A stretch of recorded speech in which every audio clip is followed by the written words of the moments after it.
Magandang araw po sa inyo, Sir Blair.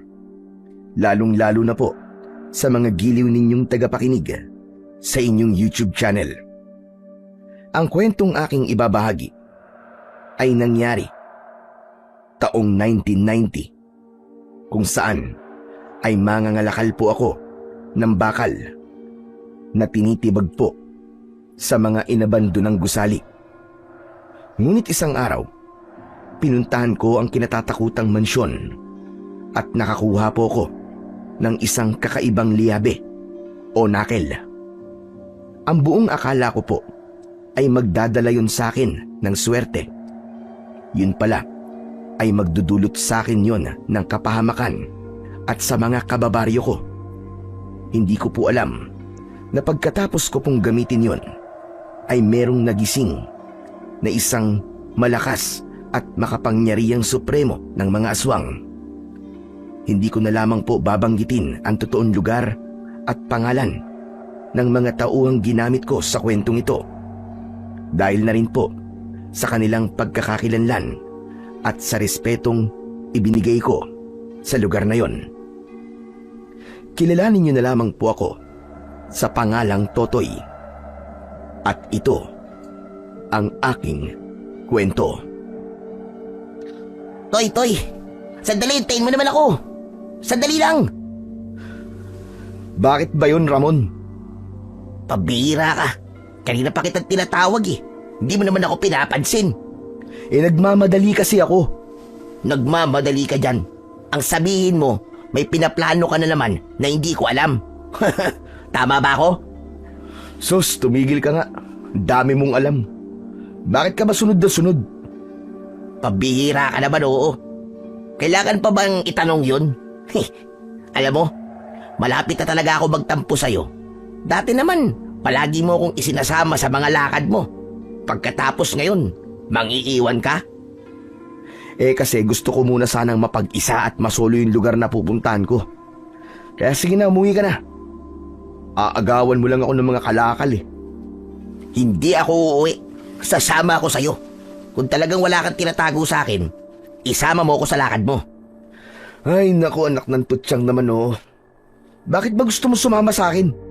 Siyempre, ikaw lang naman ang kaibigan ko eh. Natural na sa'yo ako sumama. Teka, saan ba kasi ang punta mo? Bakit ka ba nandito sa lugar na to? Wala namang abandonadong bahay dito ah. Basta. Sige na, umuwi ka na. Diyan lang naman ako sa tabi. Talagang wala kang balak sabihin sa akin kung saan ka pupunta? Kaya siguro hindi mo pinapansin ang pagtawag ko sa'yo kanina dahil wala ka talagang balak na isama ako sa mga lakad mo. Parang hindi naman tayo magkaibigan yan eh. Sayang ang mga pinagsamahan natin. Ayaw mo na yata sa akin bilang kaibigan mo eh. Tol, hindi naman sa ayaw kitang maging kaibigan. Gusto ko lang naman masolo ang lugar na pupuntahan ko dahil panigurado, panira ka lamang sa diskarte ko. Kagaya ng mga nakaraan na lakad natin. Kaya sige na, alis ka na. Wow! Iba rin ang atake mo, Chong. Ang sakit, ang sakit. Kaya nga umuwi ka na sa inyo kung ayaw mo masaktan. Pambihira ka naman talaga, oo. Akala ko ba sanggan dikit tayo, ha? Bakit ngayon? Hindi mo na ako isinasama sa mga lakad mo. Ang kulit. Basta tol, umuwi ka na lang. Hayaan mo na lang muna ako mag-isa. Ikaw parang alam ko na kung saan talaga ang punta mo eh. Yung mga ganyang kilos mo, mukhang may pinaplano ka ng hindi maganda eh. Isa pa, ano bang ginagawa mo rito? Nasa gilid to ng kakawyan. Malayo na to sa kalsada. Aminin mo na, magsabi ka na ng totoo. Ang kulit talaga. Oo na, sasabihin ko na. Tama ang hinala mo. Doon talaga ang punta ko, sa lumang mansyon. Sumeryoso ang muka ng aking kaibigan nang mabanggit ko ang tungkol sa kinatatakutang abandonadong mansyon na matatagpuan sa gitna ng kagubatan. Ano? Totoo ba sinasabi mo, Tol? Doon ka ba talaga pupunta sa pinagbabawal na lugar ni Kapitan? Naku, Tol. Ang mabuti pa, huwag ka nang tumuloy. Yan ang dahilan kaya ayaw kitang isama dahil alam ko napipigilan mo lang ako sa mga pinaplano ko. Pambihira ka naman kasi, natural na pipigilan kita dahil nag-aalala ako sa'yo. Kaibigan kita eh. Kaya pala nagmamadali ka at ayaw mo kong isama ha. Gagawa ka na naman ng kalokohan. Ano bang kalokohan ang pinagsasasabi mo? Wala namang may-ari nun, di ba? Dahil patay na ang may-ari sa lumang gusaling yun. Diyos ko naman, ang kulit mo talaga, Chong. Bakit ka ba pupunta ron? Alam mo naman na mapanganib at delikado ang lugar na yon, kaya nga pinagbabawal, di ba? Hindi ka ba talaga nag-iisip? Hindi ka ba talaga naniniwala? Kahit sa mga sinasabi man lang ni Lolo Usok sa'yo?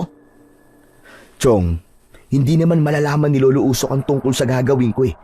Maliban na lang kung kakanta ka sa kanya.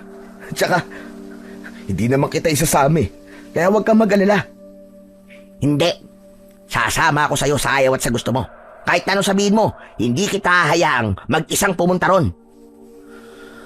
Bala ko na nga sana na pumunta lang doon na mag-isa eh. Kaya lang, nakita mo ako. Kaya wala na akong magagawa. Tol, hindi mo ba talaga naiintindihan kung gaano kadelikado ang lugar na yon? Chong, marami nang nawala sa gusaling yun. Kaya nga di ba lahat ng mga taong tumira sa mansyon na yon, lahat sila namatay. Ang iba naman, naglaho na lamang na parang bula. Hindi ka ba natatakot? Sus, huwag ka nga maniniwala sa mga sinasabi nila, Ramon. Dahil kahit na anong sabihin mo, hindi ko pa rin paniniwalaan ang mga kwentong kumakalat tungkol sa lumang mansyon na yon. Para sa akin, walang katotohanan yun, puro tokis lang. Totoy, marami na nakapagpatunay na totoo ang kwento tungkol sa mansyon. Tsaka, ayon sa mga matatanda, marami na raw ang nagpapakita sa lugar na yun. Sa katunayan nga, ang sabi pa kanila ay tiraan daw yun ng masasamang elemento. Mga tikbalang, mga kapre, mga tiyanak at kung ano-ano pa.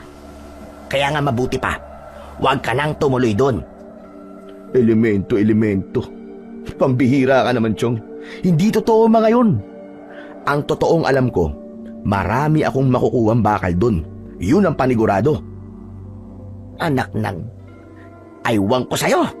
Ang hirap mong paliwanagan. Ang maliwanag sa akin ay kikita ko ng malaking halaga. Kapag natibag ko ang sementong yon, paniguradong tiba-tiba na naman ako nito. Maraming bakal doon. Tiba-tiba ka nga. Yari ka naman kay Lolo Usok. Lalo na kapag nalaman niya to. Eh di wag ka magsumbong. Hindi ako mayayari kay Lolo Usok. Kung gusto mo sumama, sumama ka na lang. Dahil pa sinasabi. Basta ipangako mo sa akin ha. Hindi mo ako isusumbong kay Lolo Usok. Dahil sa oras na isinumbong mo ko, yari ka talaga sa akin. Kakalimutan ko na ang pagiging magkaibigan natin. Tandaan mo yan. Hindi kita isusumbong. Dahil kapag ginawa ko yun, madadamay din ako sa galit ng matanda, panigurado. Alam mo naman pala eh. O ano? Sasama ka na ba talaga sa akin o hindi? Kasama nga. Kaya nga may dala na rin akong maso at sako. Tutuloy ko na to. Nandito na ako, kaya nga ako sumunod sa'yo. Pambihira ka naman, oh. Diba? Magkaibigan tayo, kailangan lagi tayo magkasama sa hirap at ginhawa. Tara na. Ang dayang pang sinasabi, ang daldal mo. Pagkatapos namin magkasundo ng kaibigan kong si Ramon, tinahak namin ang daan papunta sa lumang mansyon. Pagkalipas ng halos 1 oras na paglalakad, bumungad sa amin ang masukal at lumang mansyon. Tahimik ang paligid at napansin ko na sira rin ang bubong. Subalit may bahagi pa rin naman ng bahay ang hindi tuluyang nasira ng nagdaan na bagyo. Kapansin-pansin din ang gumagapang na mga damong ligaw sa nilulumot na pader. Tol, sigurado ka ba talaga sa gagawin mo? Sisirain mo ba talaga ang lumang gusali na yan? Chong, ano ba sa palagay mo ang gagawin natin dyan? Tititigan lang ba natin ang mansyon? Ganun ba? Pambira ka, Chong. Pera yan, pera. Hindi mo ba naiisip kung gaano karami ang bakal na makukuha natin dyan? Malaking pera ang kikitain natin dyan, panigurado. Pero ano kasi, kinakabahan ako sa gagawin natin eh. Kinakabahan ka dahil kung ano-ano ang pumapasok dyan sa kukote mo. Pwede ba? Kalimutan mo na mga tungkol sa masasamang elemento, engkanto, kung ano-ano pa mang napupulot mo dyan sa kanto. Tsaka isipin mo rin ha, mas mabuti na to kesa naman magtiis tayong maghanap ng mga gusali dyan sa tabi-tabi. na kung mamalasin pa ay tira na lamang ng mga kapwa nating magbabakal ang makukuha natin. Kung sa bagay, may punto ka sa sinabi mong yan. Talagang tama ako. Dahil ang gusaling yan, solo natin ang mga bakal na makukuha natin dyan. Kaya tara na, sumunod ka na sa akin. Napilitan naman na sumama sa akin si Ramon. Pumasok kami sa pintuan ng mansyon hanggang sa tumambad sa aming paningin ang mga gamit na sinira ng mga anay. Pumwesto ko sa tapat ng dingding na merong mga bitak. Sinimulan ko ng tibagin ang semento. Ganon din si Ramon na pumwesto naman sa kabilang gilid ng pader. Tanging ang maririnig na lamang ay ang ingay ng masong tumatama sa semento. Sa unang pagpalo ko ay lumantad sa aking paningin ang mga bakal. Umaliwalas ang aking muka dahil sa tuwa. Kaya mas binilisan ko ang pagpalo ng maso sa pader. Habang nagtitibag ako, naririnig ko naman ang pagrereklamo ng kaibigan kong si Ramon. Ay nako, anak ng tete ko. Kung alam ko lang na ganito pala katigas at semento rito, hindi na sana ako sumama. Pambihira. Nakakainis. Hoy Ramon, tigil-tigilan mo na nga kakareklamo mo. Naririnig kita. Ay nako, kahit kailan talaga panira ka talaga ng diskarte. Nakakainis talaga eh. May paltos na ang kamay ko sa kakapukpok ng semento. Hindi man lang nababawasan, hindi man lang nagkakakrak. Anak ng teteng, yung bibig mo, itigil mo muna. Alam mo, mabuting gawin mo. I-focus mo ang sarili mo sa pagpalo sa pader. Nawawala tuloy ako sa konsentrasyon dahil sa ingay mo eh. Paano di ako mag-iingay? Ang tigas talaga nitong sementong napunta sa akin eh. Di maghanap ka ng iba, problema ba yun? Ang lawak nitong mansyon Kahit saan ka pumwesto, walang pipigil sa'yo. Kaya tigilan mo ng pagrereklamo mo dahil nakakairita ka na, ang ingay mo. Parang nagre-reklamo lang naman eh. Ipinagpatuloy na namin ang pagpukpok sa simento. Hindi ko na lang pinansin ang ibang mga sinabi ni Ramon. Sanay na rin naman ako sa ugali ng aking kaibigan. Pero dahil hindi pa rin siya tumitigil sa pagrereklamo at pag-iingay, nagpantig na ang tenga ko sa mga sinasabi niya. Hoy Ramon, kung magrereklamo ka lang ng magrereklamo, ang mabuti pa umuwi ka na. Iwan mo na ako dito. Kung bakit ka naman kasi sumunod-sunod pa rito eh. Hindi naman kita pinilit na sumama sa akin, di ba? Ito naman hindi na mabiro. Nakakainis kasi ito sementong to tigas-tigas. Mukha kasing ilang taon nang inabando na. Parang 100 taon na yata ang mansyon na to. Dahil puro ang pagkakagawa ng semento. Walang halong pangungurakot. Ay nako, ang dami mong sinasabi, ang ingay-ingay mo. Pagkalipas ng 5 minuto, ay hindi na nagsalita si Ramon. Kaya ipinagpatuloy namin ang pagtitibag sa mga semento. Maya-maya pa ay naramdaman ko na parabang may tinamaan ng matigas na bagay ang aking maso. Kaya nabaling ang aking atensyon sa tinamaan ng maso. Hala, teka, ano kayang klaseng bakal to? Napasulyap ako sa gawi ni Ramon dahil nag-aalala ko na baka makita rin niya ang nakikita ko. Nang matiyak ko na abala rin siya sa pagtitibag ng pader, ipinagpatuloy ko na ang pagpukpok.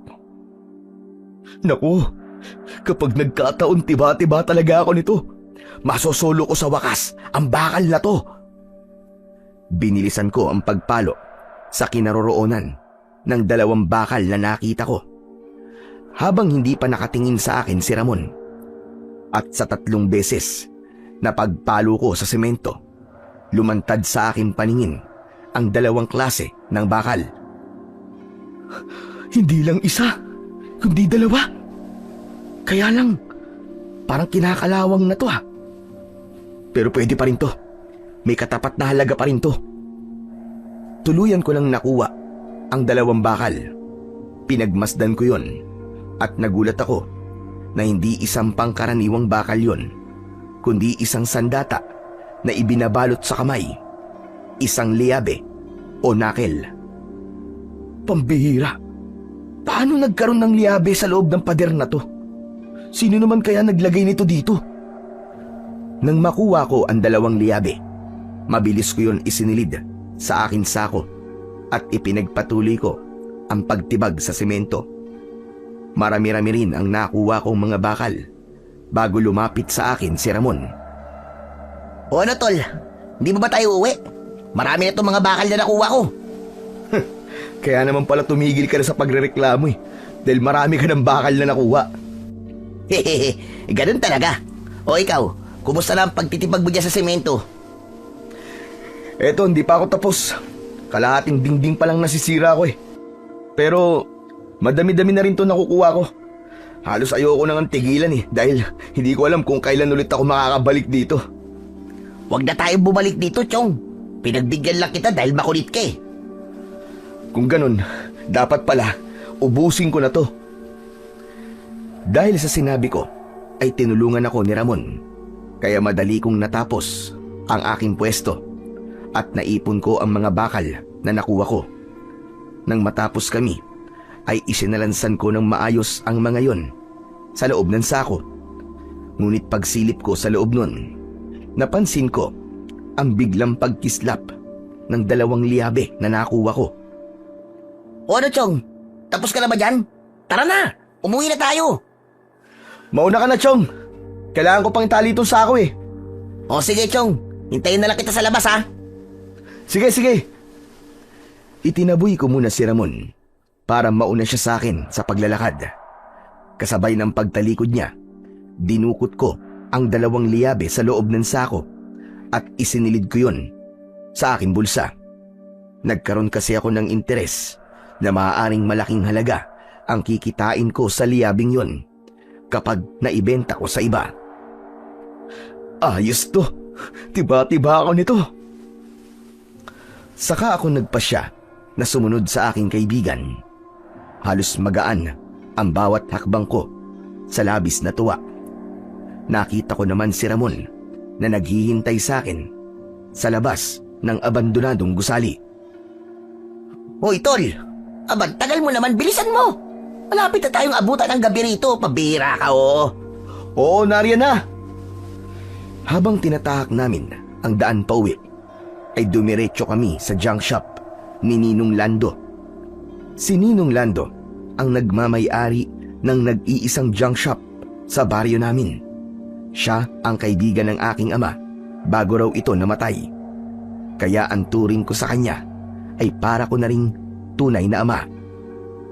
Ayos, matutuwa na naman sa akin ito si Ninong. Marami akong bakal na maibibenta sa kanya. Paano kung magtanong siya kung saan mo yan nakuha? Sige nga. Huwag kang mag-alala. Hindi ko sasabihin sa kanya kung saan ko nakuha to. May naisip na akong paraan. Kaya huwag ka nang mag-alala, okay? Pagkalipas ng 5 minutong paglalakad, ay narating namin ang bahay ni Ninong Lando. Marami siyang kausap. Mga mangangalakal din na kagaya namin ni Ramon. Paglapit namin sa pila, sa akin sila nakatingin. Bakas sa kanilang mga mata ang inggit. Dahil ako na naman ang merong pinakamaraming bakal na maipapatimbang kay Ninong Lando. Ay nako, tol. Sikat ka na naman. Mas lalo ka nilang tatawagin na Totoy Bato. Manigas sila sa inggit. Masaya pa nga ako kapag tinatawag nila akong Totoy Bato. Di ba ang angas pakinggan? Lalo na kapag nalaman nila kung saan nanggaling ang mga bakal na dala mo. Paano kaya? Ano kayang magiging reaksyon nila, no? Ano ka ba? Huwag ka na nga maingay. Baka mamaya may makarinig pa sa'yo Saka lang tumigil sa pagsasalita si Ramon. Hinintay muna namin na matapos ang mga nakapila bago kami lumapit kay Ninong Lando. Nang mapansin kami ni Ninong, pati ang mga dala naming sako ni Ramon, bumakas ang tuwa sa mukha niya. Oh, Totoy! Aba, mukhang marami-rami ang bakal na dala mo Oh, pati pala si Ramon, may dala rin. Opo, napasabit lang po ako sa swerte ni Totoy. Mabuti naman at sumabit ka sa swerte ni Totoy. Aba, Palagi na lamang si Totoy ang nangungunang mangangalakal sa lahat ng grupo na nagpapatimbang sa akin ng mga bakal. Teka, naisalansan mo na ba ang mga bakal ha, Totoy? Opo. Naisalansan ko na po. Titimbangin na lang po. Agad na sinimulan ni Ninong Lando ang pagtitimbang. Kaya malakas ko rin na naririnig ang mga bulungan ng mga kalalakihan na naroon. Lahat sila ay naghihintay kung magkano ang kikitain ko sa mga bakal na dala ko.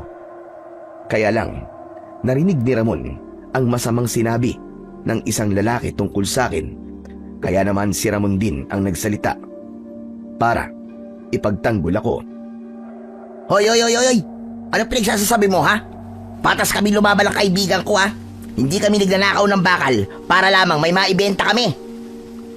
Tol, hayaan mo na sila. Baka ikaw naman ang mapaaway niyan. Nakakasura eh. Halata naman na inggit lang sila eh. Kaya kung naiinggit sila sa'yo, aba, magtibag rin sila ng mga semento. Dahil sa bugso ng damdamin ni Ramon, nilapitan niya ang mga lalaking nakapila. Hoy, kayo ha? Kung hindi kayo masaya na maraming pinapatimbang si Totoy na mga bakal, gamitin nyo rin ang malalaki nyong katawan. Magtibag din kayo ng pader. Hindi yung puro kayo inggit sa katawan. Umangal naman ang lalaking naroon. Hindi raw nila kayang gayahin ako kasi malaki raw ang aking mga braso. Napangiti na lamang ako sa mga narinig ko dahil para sa akin, isa yung papuri. Pagkatapos maubos ang mga tinitimbang kong mga bakal, iniabot na sa akin ni Ninong ang pera. Ayos!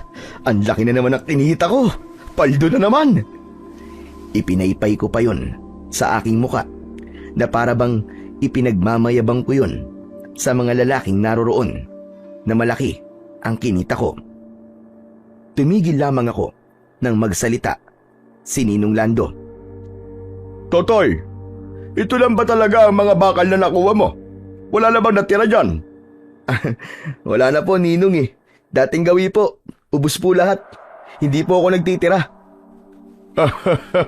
Mabuti naman kung ganon. Dahil sa mga narinig ni Ramon mula kay Ninong Lando, lumapit siya sa akin at bumulong.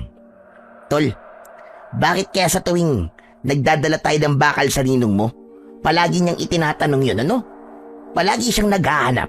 Kahit nakita naman niya na itinaktak mo ng sako sa harapan niya. Bakit parang nagdududa siya sa atin?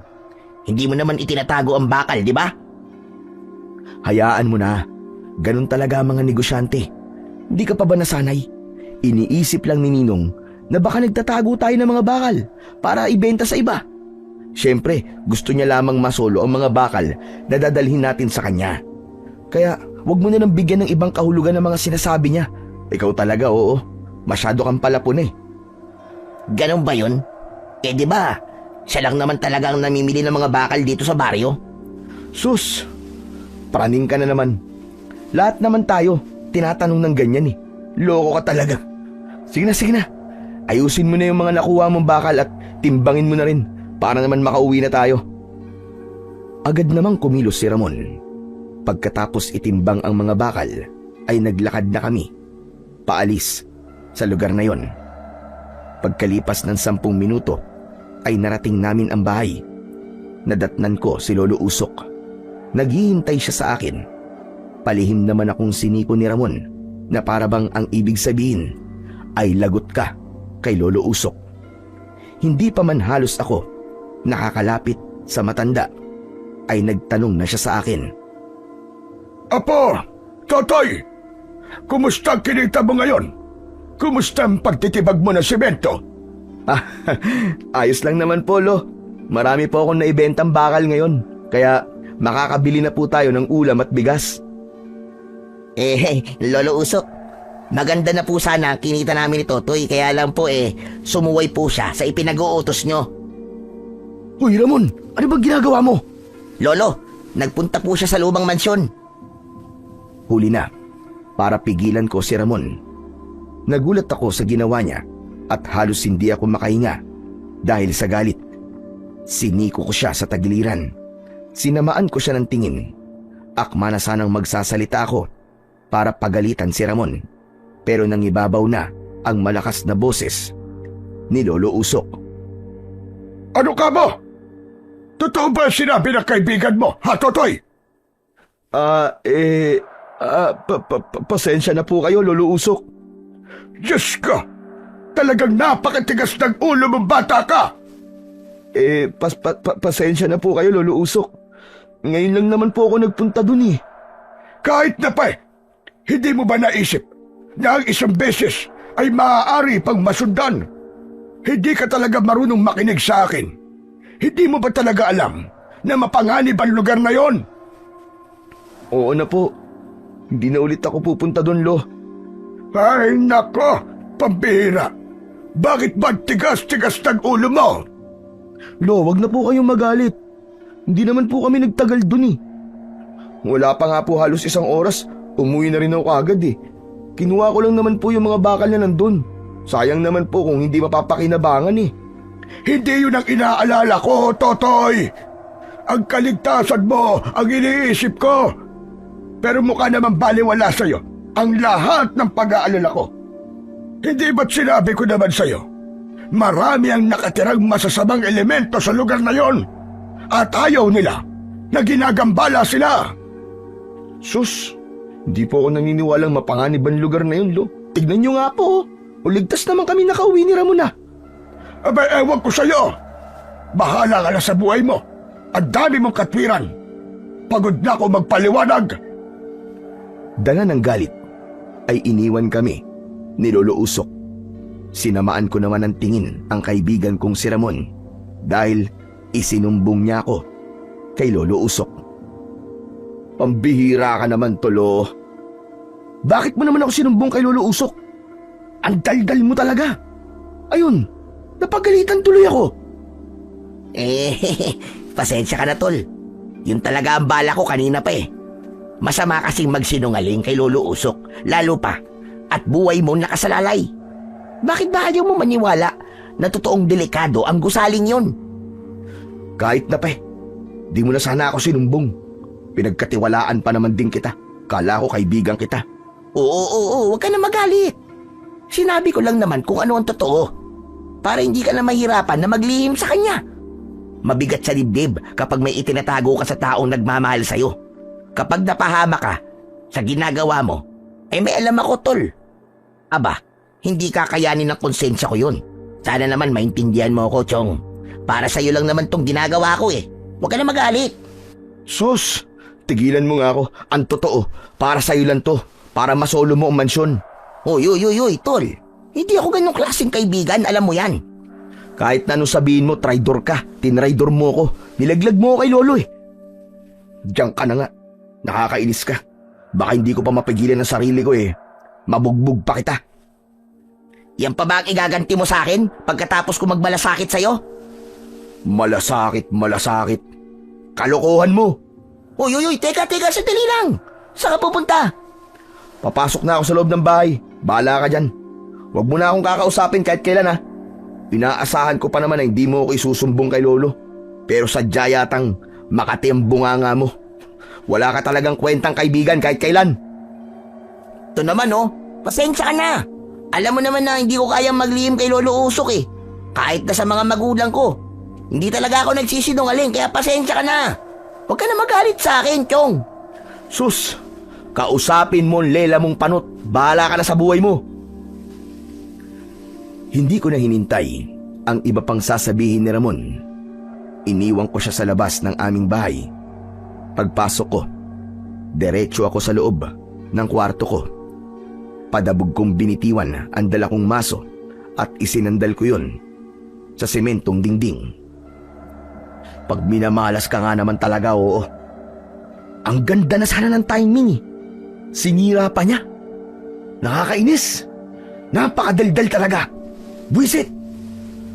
Pagkaupo ko sa gilid ng katre, saka ko lang naramdaman ang liyabe na nasa loob ng aking bulsa. Dinukot ko yun. Saka pinagmasdan. Pambihira. Grabe naman pala ang kalawang nito. Matatanggal ko pa kaya to? Kanino kaya ang liabe na to? Saka bakit kaya niya itinago sa pader ang mga sandatang to? Inilapag ko muna ang 2 liabe sa ibabaw ng aking lamesa dahil bala kong bukas na lamang yon linisan.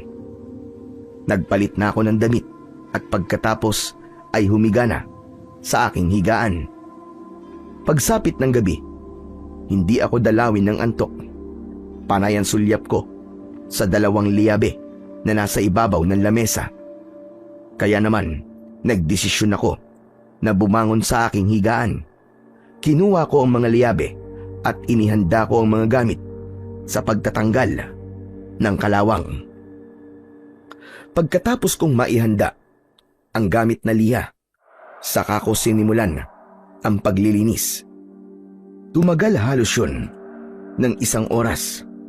Habang kinikiskis ko ng liha ang 2 liabe, nagulat ako dahil nagkulay ginto ang mga yon.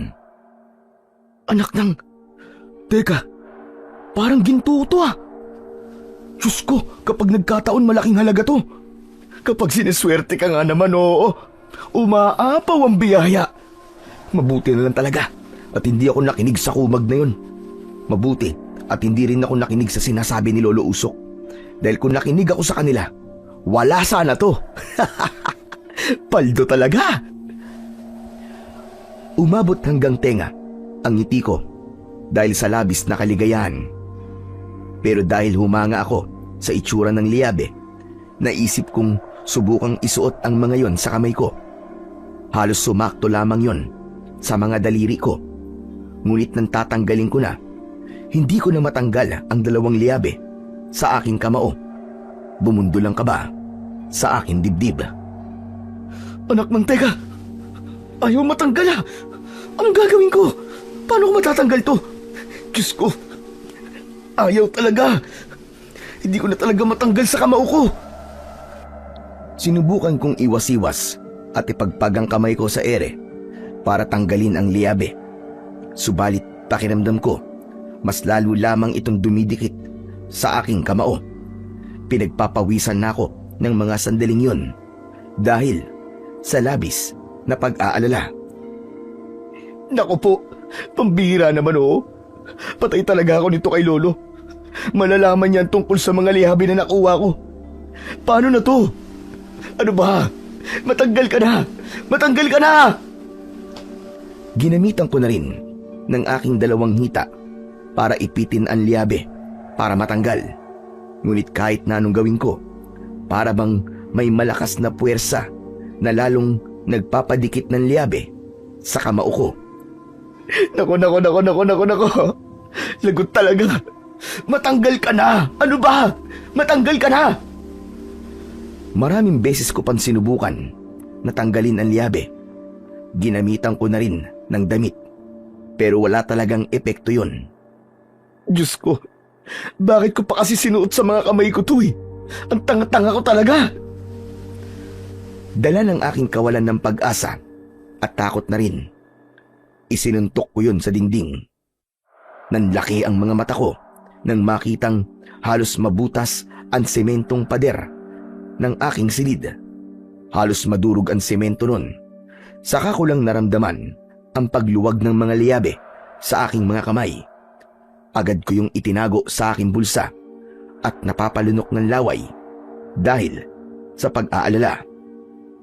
Diyos ko po, totoo ba to? Totoo kayang nawasak kong dingding na parang tinamaan ng maso? Kasabay ng aking pag-aalala, ang pag-alulong naman ng mga aso sa paligid ng bahay namin.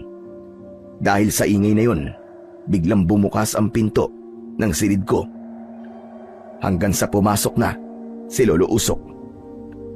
Ano ba yung ingay na narinig ko, ha, Totoy? Po, kasi Lolo Usok, sinubukan ko lang naman po kung matibay po ang pader ko eh. Pinukpok ko po ng maso. Ano ka ba? Pambihira! Ano na naman bang kalokohan ang pinaggagawa mo? Anong pumasok sa utak mo? Bakit mo naman gagamitan ng maso ang dingding ng bahay natin? Nasisiraan ka na ba talaga ng ulo? Balak mo pa yatang ibenta ang mga bakal ng bahay natin ah! Anak ng tutsang, malala ka na talaga, Sotoy! Pasensya na po. Sinubukan ko lang naman po, Lo eh. Hindi ko naman po akalain na mahina pala ang pundasyon ng dingding ng silid ko eh. Kung ang ulo mo kaya ang pukpukin ko ng maso, ha? Talagang sira ulo ka na. Kung ano-ano na ang pumapasok dyan sa isip mo. Lolo Usok, hindi ko naman po talaga sinasadya. Pasensya na po, wag na po kayo magalit. Pasensya. Wag magalit. Dapat nga hindi na kita kinakausap eh. Dahil masama pa rin ang loob ko sa ginawa mo. Tapos ito na naman, nagsisimula ka na naman. Talagang hindi ka titigil hanggat buhay ako. Pambihira kang bata ka. Lolo naman, parang ang sama-sama ko naman po. Alam ko naman po na mali po ang ginawa ko eh. Ang sinasabi ko lang naman sa'yo, baka ikamatay ko ang pag-aalala sa'yo. Ang pagiging pasaway mo. Aba, Totoy, matanda ka na, hindi ka na bata. Kailan ka ba magbabago? O teka, nasaktan ka ba? Hindi po. Nabigla lang po ako dahil, yun nga, nabiyak po yung dingding eh. Nilapitan ni Lolo Usok ang dingding at napakunot ang noo niya. Saka napatingin sa aking kamay at sa maso. Maya-maya pa ay tumango ito. Nakahinga lamang ako ng maluwag nang magpasya si Lolo Usok na lumabas na ng kwarto ko. Pero pagkalabas niya at naisarado ko na ang pinto, dinukot ko ang liyabe sa bulsa ko at pinagmasdan ko ulit. Mabilis ang kabog ng aking dibdib. Hindi ako makapaniwala na ganun kalakas ang liyabe na nakuha ko. Simula ngayon, ako na nagmamay-ari sa'yo, liyabe. Hindi na kita ibibenta. Lalo pa ngayon na nalaman ko ang kakayahan mo. Isa pa, alam ko na rin kung paano kita huhubarin. Kailangan ko lamang pala isuntok ito sa kahit na anong matigas na bagay. Parang tao na kinausap ko ang aking liyabe. Saka isinilid ang mga yon sa aking bulsa. Pagkatapos ay humiga ako sa aking katre. Habang nakahiga, hindi ako napakali at mainit ang aking pakiramdam. Idagdag pa ang maingay na mga alulong ng mga aso. Kinabukasan ay nagising ako sa malakas na boses ni Lolo Usok mula sa labas ng aking silid. Totoy! Totoy, bilisan mo! Bumangon ka dyan! Pinakinggan ko muna kung si Lolo Usok nga ang naririnig kong tumatawag. Totoy, ano ba? Lumabas ka na dyan! Pambihira naman, oo, natutulog pa yung tao eh. Ang ingay-ingay talaga. Bumangon ako sa higaan at nilapitan ko ang pintuan ng kwarto ko. Pagbukas ko ay bumungad si Lolo Usok na nagmamadali. Lo, ano ba yun? Bakit po ba? Halika, bilisan mo! Teka, saan po tayo pupunta, Lo? Lo! Nanginginig ang kamay ni Lolo Usok nang hawakan niya ako sa braso. Pagkatapos ay hinila niya ako para maglakad papunta sa sinasabi niyang bahay ng pamilya ng pinatay.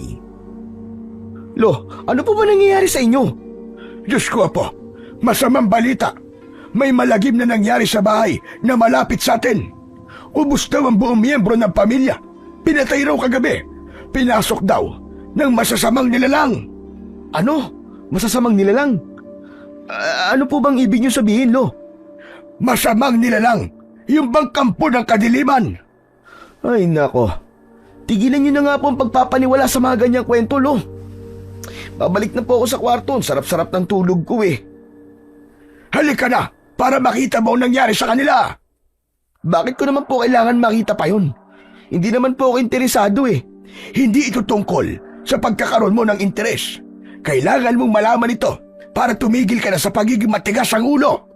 Dahil kapag kwento lang, hindi ka naniniwala eh. Kaya mabuti na yung ikaw na mismo ang makakita. Oo na, Lo, sasama na ako. Huwag niyo na lang akong kaladkarin na para bang bata. Natatandaan mo ba nang magsimulang mag-ingay ang mga aso kagabi? Hindi ba't halos kasabay rin yun ng ingay ng maso sa pader ng kwarto mo? Akala ko talaga ay kaya sila nag-aalulong ay dahil nagulat sila sa ingay na ginawa mo. Yung pala, may inatake ng pamilya. Baka naman po, may nakaaway lang ang pamilyang yun at binalikan sila. Walang kaaway ang mga taong yun. Mabuti silang tao. Kung kaaway lang ang pumatay sa kanila, bakit naman pati sanggol dinamay niya? Napakawalang puso talaga ang may gawa nun sa kanila. Mga halang ang kaluluwa. Ano naman po ang dahilan? At bakit kailangan pa natin silang puntahan, Lo? Gusto ko ngang makita mo na totoong masasamang nilalang o tao ba ang may gawa nun sa kanila. Sus, umiral na naman ang pagiging kismoso nyo, Lo. Habang tinatahak namin ang daan, papunta sa bahay ng pamilya na namatay, marami ang mga tao na sumabay sa amin sa paglalakad. Balak rin nilang makiusyoso sa mga nangyari. Nakita mo na, pati mga kapitbahay natin, nagkakagulo na rin. Dahil gusto rin nila na malaman kung ano ang totoong nangyari. Ay nako, ano po bang pakialam natin dun? Buhay naman po nila yun eh. Jesus Mariosip naman na batang ito, oo. Mahalaga na alam pa rin natin ang nangyayari sa paligid natin. Hala, sige na, tama na ang karereklamo. Halika na, bilisan mo na sa paglalakad at baka hindi pa tayo umabot. Sa kalagitnaan ng aming paglalakad, nakasalubong namin si Ninong Lando na nanggaling sa bahay na pupuntahan namin. Lolo Usok, Totoy, saan ba punta nyo? Nako, Lando, nabalitaan namin ang nangyari sa pamilya ng talento. Hindi mo ba tinignan ang itsura ng kanilang bangkay? Nako, Lolo, wala na. Dinala na po ng mga pulis. Dinala na po yata sa punerarya. Nahuli na po kayo nagdating. Kanina pa po inalis eh. Dismayado na patingin sa akin si Lolo Usok. Baka sa mukha niya ang panginayang. Nakita mo ng bata ka? Ang tagal-tagal mo kasi bumagod eh. Pagkatapos ang dayong pantalong at reklamo. Hindi ko na tuloy naabutan. Ay nako, hindi ko man lang nakita kung anong itsura ng kanilang mga katawan. Oh, nag-aaway na naman ba kayo, Lolo Usok? Ay nako, Ninong Lando, sinabi mo pa. Himbing na himbing po ako sa pagkakatulog, ginising ba naman ako ni Lolo Usok para dito? Mabuti na lamang po at kinuha na pala ng mga pulis. Ba't ang batang ito? Parang masaya ka pa na hindi natin naabutan ang mga bangkay nila. Kasi naman po, Lolo, kapag nakita natin ang itsura nila, hindi rin kayo matatahimik. Kung ano-anong iisipin nyo, pagkatapos, hihigpitan nyo ako. Aba, umiiwas lang naman po ako eh. Tumahimik ka na nga lang, Totoy! Teka, Lando, anong klaseng nila lang ba ang pumatay sa kanila? Hayop ba o tao? Lolo Usok, ang balita ko po pinasok sila ng mabangis na hayop. Ay, nako! Hanggat hindi ko nakikita ang katawan ng mga biktima, hindi ako maniniwalang hayop ang may gawanan sa kanila. Ang gusto ko, makita talaga ng aking mga mata para mapatunayan ko. Sa inyo naman po pala ako nagmana eh. Dala ng inis sa akin ni Lolo Usok. Hinabol niya ako ng palo gamit ang kanyang kamay. Kaya napabilis ang pag-uwi namin pabalik sa bahay. Pagdating namin sa kubo, ay nagpahinga si Lolo Usok sa may balkonahe. Hindi na siya nangulit sa akin at hindi na rin namin pinag-usapan ang tungkol sa pamilya ng mga talento. Pagkatapos ng pangyayaring yon, muling bumalik sa dati ang ruta ng aking pamumuhay. Bumalik ako sa paghahanap ng bakal. Nagtibag ng mga abandonadong gusali, pero hindi na ako bumalik sa kinatatakutan na mansyon. Pagsapit ng gabi, muli umalulong ang mga aso sa paligid at dahil doon, bigla akong nag-alala. Diyos ko, bakit kaya nagkakagulo na naman ang mga aso sa paligid? Hindi kaya meron na namang mamamatay? Dahil sa ingay na yon, mas lalo akong hindi mapakali. Maya-maya pa ay narinig ko ang yabag ng paa na papalapit sa akin silid. Pagbukas ng pinto, pumasok si Lolo Usok. Hindi maganda to, Totoy. Pakiramdam ko, meron na namang masamang mangyayari. Sana naman po, Lolo Usok, wala naman. Sana, hindi na po maulit ang nangyari sa pamilya ng mga talento. Sana nga, Totoy. Sana nga. Pero Lo, wag na po kayo mag-alala. Baka naman walang mangyari. Habang tumatagal, ay nakakakilabot na ang tunog ng alulong ng mga aso. Kaya mas lalo kaming nag-alala. Hindi ko maipaliwanag ang takot na nararamdaman ko. Maging si Lolo Usok na pabalik-balik sa paglalakad habang nag-iisip. Bakit po, Lo? Nangyari na rin ito noon, Totoy. Meron na nangyaring ganito sa baryo natin. Kaya natitiyak ko na hindi isang ordinaryong nilalang ang pumatay sa kanila. Kaya po ba sinasabi nyo na maaaring hindi basta hayop lamang ang pumatay sa pamilyang yon? Tama ka po. Lahat ng mga sinasabi ko ay may sapat na batayan. Kung ganun, dapat pala tayo mag-ingat, Lolo Usok. Sa tono ng pananalita mo, parang naniniwala ka na sa mga sinasabi ko ah. Sinusubukan ko pong maniwala sa inyo, Lolo Usok. Kapag bukas ay meron na namang nangyaring masama, kagaya na nangyari sa pamilya ng mga talento, ibig sabihin nun, totoo nga po ang hinala nyo. Dahil sa mga sinabi ko, mas lalong hindi napakali si Lolo Usok. Tumabi siya ng upo sa akin at pagkatapos ay pinakinggan namin ang mga alulong ng aso sa paligid. Pagkalipas ng 10 minuto, ang alulong ng mga aso ay nawala. Bumalik sa katahimikan ang gabi. Ang mabuti pa kaya, Lo, matulog na po muna tayo. Sa tingin ko naman po nagkamali po tayo ng hinala eh. Hindi nagsalita si Lolo Usok.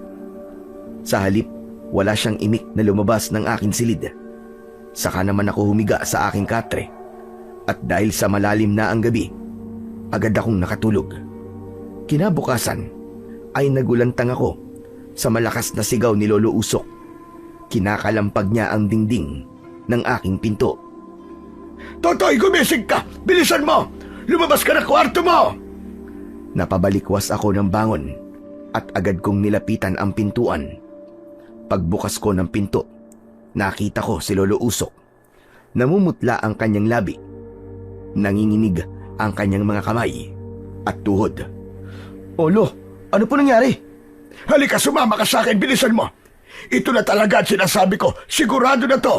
May bago na namang naging biktima! Wala na akong nagawa nang hawakan ni Lolo Usok ang braso ko at hinila niya ako palabas ng bahay. Tinaak namin ang daan papunta sa bahay ng mga bagong biktima. 5 bahay lang ang pagitan nun mula sa aming tirahan. Pagdating namin doon ay marami na ang mga taong nakikiusyoso sa loob at labas ng bahay. Lo, malapit lang to sa bahay natin ah. Kaya nga nakapag-aalala na talaga. Ang sabi, mabangis daw na hayop ang nakita nila kagabi na pumasok sa bahay ng biktima. Kung ganun po, may nakakita po sa mga nangyari. Pero bakit ganun, Lo? Wala pong lumaban ng isa sa kanila. Wala man lang gumawa ng paraan para humingi ng tulong kay Kapitan. Masyado raw mabilis ang pangyayari.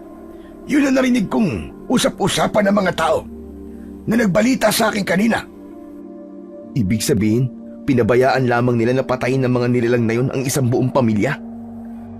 Po, ang mga nilalang na tinutukoy mo ay hindi basta-bastang mga nilalang na kayang patayin ng isang tagalang o kaya ng palo ng kahoy.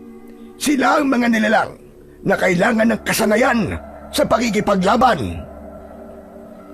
Magsasalita pa sana ako, pero hinawi na ni Lolo Usok ang mga tao para makapasok kami sa loob ng bahay. Pagpasok namin, bumungad sa aming paningin ang 5 miyembro ng pamilya na wala ng buhay. Marami ang talsik ng dugo sa dingding. Ang kanilang mga mata ay nakadilat. Laylay ang dila at higit sa lahat, wakwak ang kanilang tiyan. Sa paligid nila ay may mga pulis na sumusuri sa katawan ng mga biktima. Diyos ko, anong kasamaan to? Napakawalang puso naman na may gawa nito. Wala talagang awa ang mga nilalang na pumatay sa kanila, Totoy. Ang alam lang nila ay kumain ng tao, sumipsip ng dugo. Sa tingin ko, hindi lang isang nilalang ang may gawa niyan sa kanila. Marami sila, Totoy. Marami. Hindi na natapos ni Lolo Usok ang iba pa niyang sasabihin dahil napansin namin na bukod sa mga dugong nagkalat sa sahig, nakita rin namin ang mahabang hibla ng buhok sa katawan ng mga biktima. Kaya kinuha ko yun, hinawakan ko, subalit sa sobrang talas nito, nahiwa ang aking daliri. Ay, grabe naman talas nito. Apo, mag-iingat ka. Ano ba ginawakan mo? Patingin nga ako niyan. Dala ng pag-aalala ni Lolo Usok, hinawakan niya ang aking kamay at napansin niya rin ang hibla ng buhok na hinawakan ko kanina. Bigla siyang kinabahan. Nanginig ang kanyang mga kamay. Naramdaman ko rin na para bang bigla siyang natakot. Lolo Usok, bakit po bigla kayo natigilan? Diyos ko, Totoy. Alam ko na kung anong klaseng nilalang ang pumatay sa kanila. Hindi isang mabangis na hayop, kundi isang mabangis na aswang na kubot. Isang palatandaan ang hibla ng buhok na to. Dahil sila ang mga nilalang na meron taglay na buhay na buhok na ginagamit nila para makapambiktima at pumatay ng mga tao.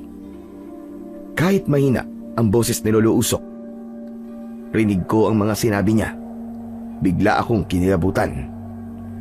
Ang pumatay sa pamilyang yan ay maaaring siya rin ang pumatay sa nauna niyang biktima. Diyos ko, masama na talaga ito, Totoy. Saglit akong natigilan at napatitig sa muka ni Lolo Usok. Pagkatapos kong marinig ang tungkol sa aswang na kubot, bumundol ang kaba sa aking dibdib. Ano pong ibig niyo sabihin, Lolo Usok? Diyos ko, Apo, masamang pangitay nito. Isang masamang senyales. Isang palatandaan na nagising na ang supremo ng mga aswang na kubot. Ho? Sino pong supremo? Teka, hindi ko po kayo maintindihan eh. Tsaka, ano po bang sinasabi niyong nagising na ang supremo? Nag-alala na napatingin sa akin si Lolo Usok. Hindi ko siya maintindihan, pero nakita ko ang takot sa kanyang mga mata. Ang aswang na kubot na tinutukoy ko ay merong isang supremo na matagal nang natutulog. Ang pangalan niya ay Tripon at magigising lamang siya sa oras na merong gumamit ng makapangyarihang sandata. Sa oras na merong nakakuha ng 2 mahiwagang liyabe at naisuntok yon sa kahit na anong matigas na bagay. Kasabay ng pagsuntok niya, magigising din ang supremo ng mga aswang. Diyos ko, ito na ang aking kinatatakutan. Sunod-sunod ang paglunok ko ng laway. Dahil alam ko sa sarili ko na ako ang tinutukoy ni Lolo Usok. Hindi ako makatingin ng diretso sa kanya. Alam ko na naramdaman din ni Lolo na meron akong itinatago sa kanya. Totoy, kailangan natin mag-usap. Hindi na hinintay ni Lolo Usok na sumagot ako dahil umalis na siya sa harapan ko at iniwan ako. Hindi ko maintindihan ang nararamdaman ko ng mga sandaling yun. Dahil alam ko sa sarili ko na meron akong nagawang pagkakamali. Isang pagkakamaling pagsisisihan ko habang buhay. Maya-maya pa ay sumunod na ako kay Lolo Usok sa paglalakad. Pagdating ko sa bahay ay agad akong naupo sa balkonahe habang ang matanda naman ay pabalik-balik ng paglalakad sa aking harapan. Lo, teka nga, ano po ba nangyayari sa inyo? Ano po bang pag-uusapan natin? Tumigil sa paglalakad si Lolo Usok at tumayo siya sa aking harapan. Totoy, gusto kong magsabi ka sa akin ng totoo. Huwag kang magsisinungaling sa akin, Totoy. Ano po ba yun, Lolo Usok? Kinakabahan naman po ako sa sinasabi niyo eh. Ikaw ba ang nakakuha sa mahiwagang liyabe sa lumang mansyon? Ho? Hindi po. Huwag kang magsinungaling. Buhay ng mga tao ang nakataya rito. Wala na akong nagawa, kundi ang ipagtapat kay Lolo Usok ang tungkol sa liabe. Sa unang pagkakataon, lumapat ang kanyang palad sa aking muka. Nagulat ako, kaya nasapu ko ng palad ang aking pisngi. Balak mo pang itago sa akin ang katotohanan? Magsisinungaling ka pa! Hindi mo alam kung gaano kasama ang ginawa mo, kung anong pagkakamali ang ginawa mo! Lo, hindi ko po kayo naiintindihan eh. Tsaka bakit niyo po ako sinaktan? Tama po ba saktan niyo ako dahil lang sa pagkakamaling nagawa ko? Parang liabi lang po, nagkakaganyan na kayo. Dahil hindi basta liabi lang ang tinutukoy ko, Totoy. Ang labing nakuha mo, ang gigising sa natutulog na pinakamasamang supremo sa lahat ng mga aswang. Hindi ka nag-iisip. Matigas talaga ang ulo mo. Ang pamilyang namatay kanina, kasalanan mo ang mga nangyari sa kanila dahil ikaw ang dahilan. Dala ng aking sama ng loob ay napatayo ako at nagpaliwanag kay Lolo Usok. Kasalanan? Paano ko po naging kasalanan yun? Kinuha ko lang naman po ang liabe. Kaya nga, ang liyabing yan, ang sandatang papatay kay Tripon. Ibig sabihin, manganganib na rin ang buhay mo. Matagal nang itinago yan doon sa lumang mansyon. At dahil matigas ang ulo mo, pinakialaman mo ang hindi dapat pakialaman ng tao. Muli akong napaupo sa upuan at napatitig sa kawalan.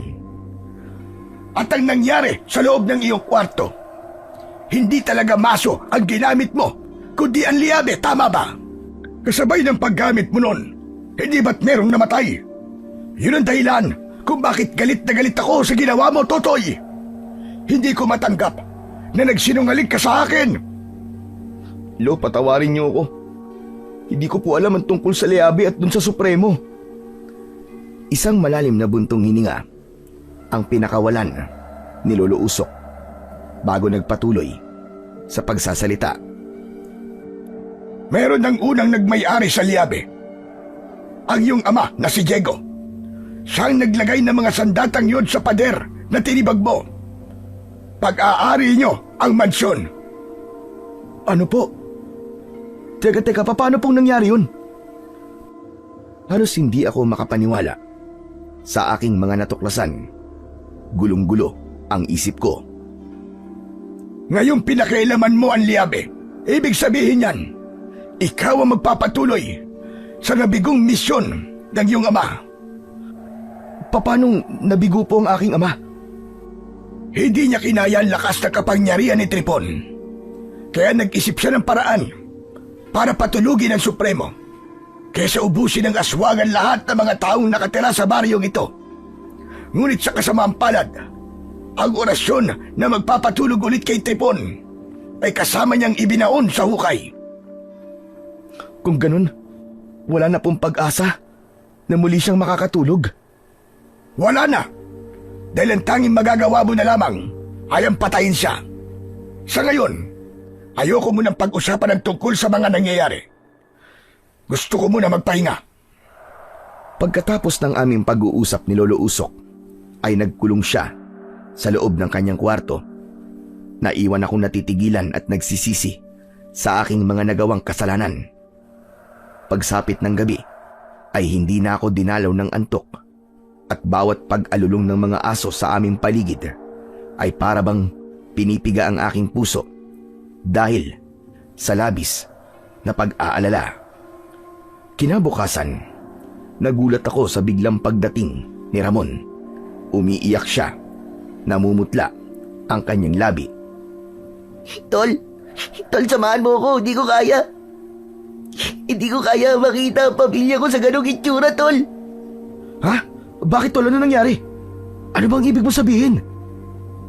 Tol, may pumatay sa pamilya ko. Patay na ang mga magulang at kapatid ko, Tol. Wala na sila, patay na silang lahat. Kung di ako nakatakas kagabi at hindi ako nailigtas ni Manlando, maaaring patay na rin ako kasama nila. Diyos ko, Ramon. Nakikiramay ako sa nangyari sa'yo. Ngayon, Tol, kailangan kong bumalik sa bahay. Kailangan ko ng tulong mo.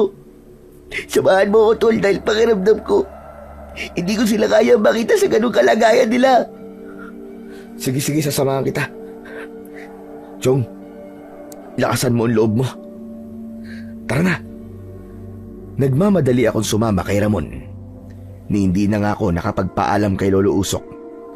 Ramdam na ramdam ko ang paghihirap ng kalooban ng aking kaibigan. Naaawa ko sa kanya. Pakiramdam ko, kasalanan ko. Pagsapit namin sa bahay ni Ramon, ay hindi na nga napigilan ng aking kaibigan ang hindi mapahagulgol ng iyak. Tumambad sa aming paningin ang brutal na pagpatay sa buong pamilya ni Ramon. Nakita ko rin si Ninong Lando, nag-aasikaso sa katawan ng mga biktima habang kinakausap ng mga pulis. Diyos ko! Ang pamilya ko! Wala na sila!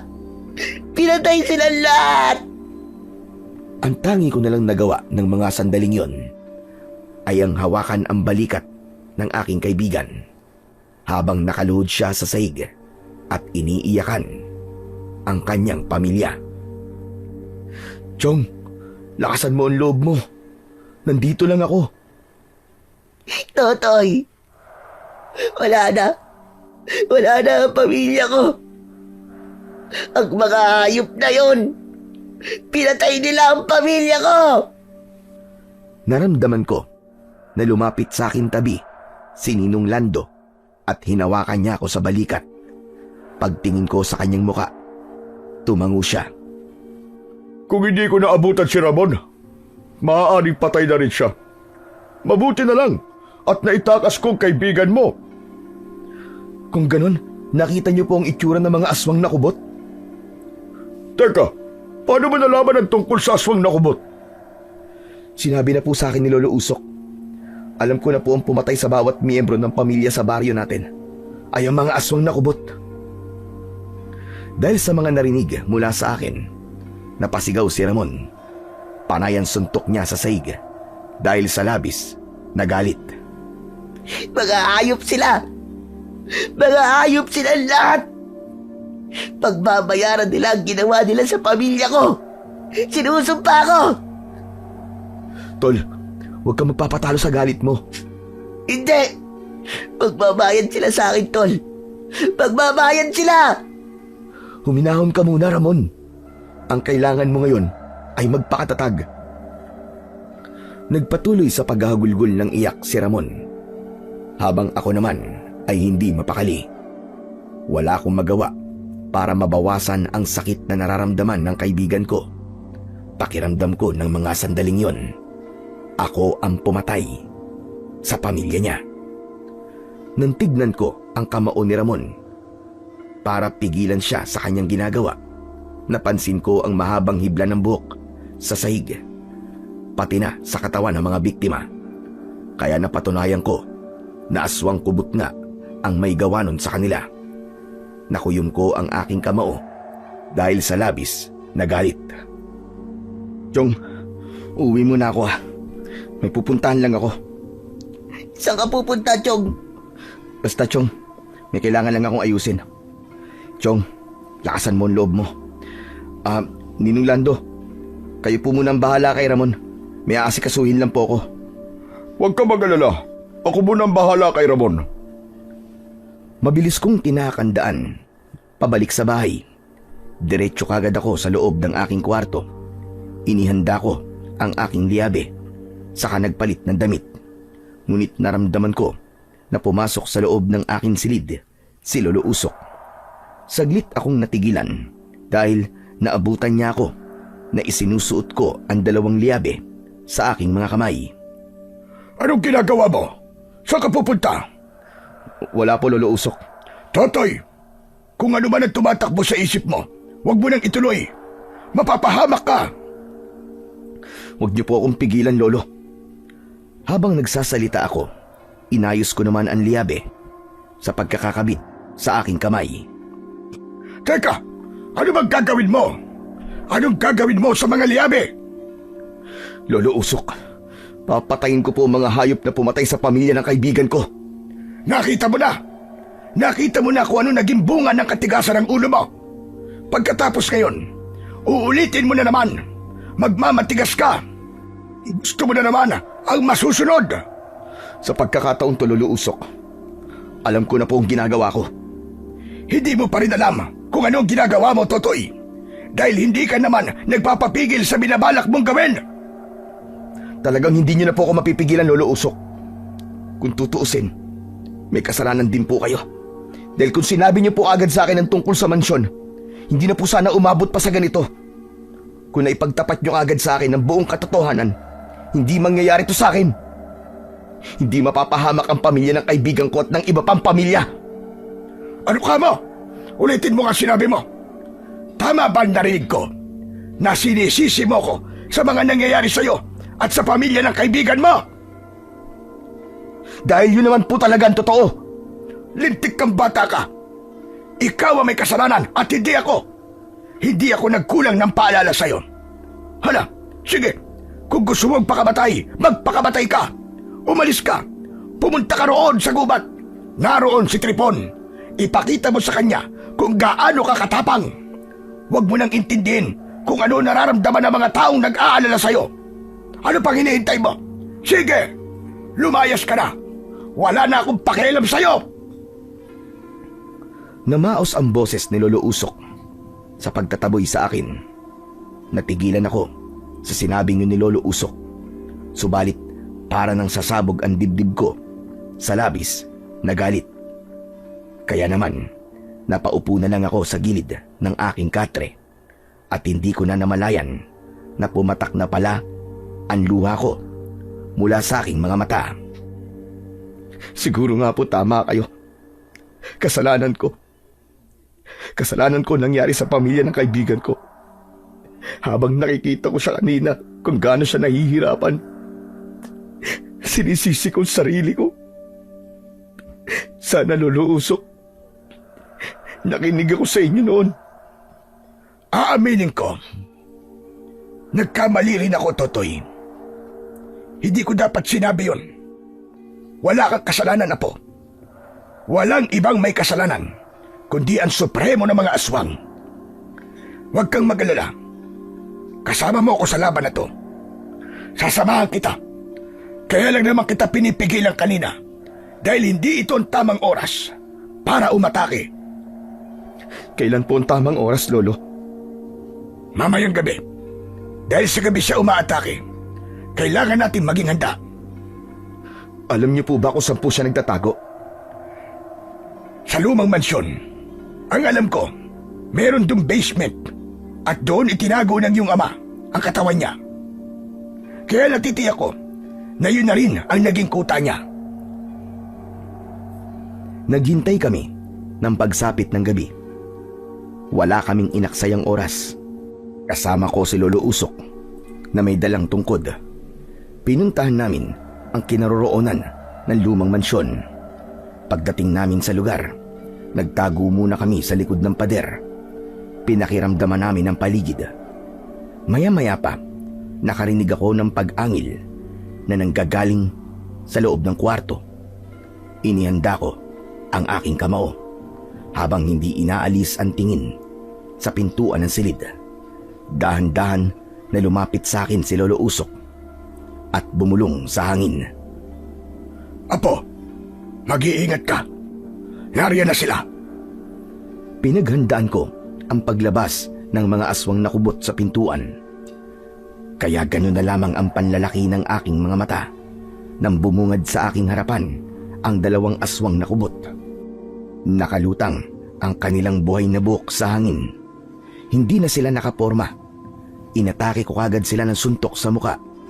Bumalandra sila sa simentadong sahig. Nilapitan ko sila.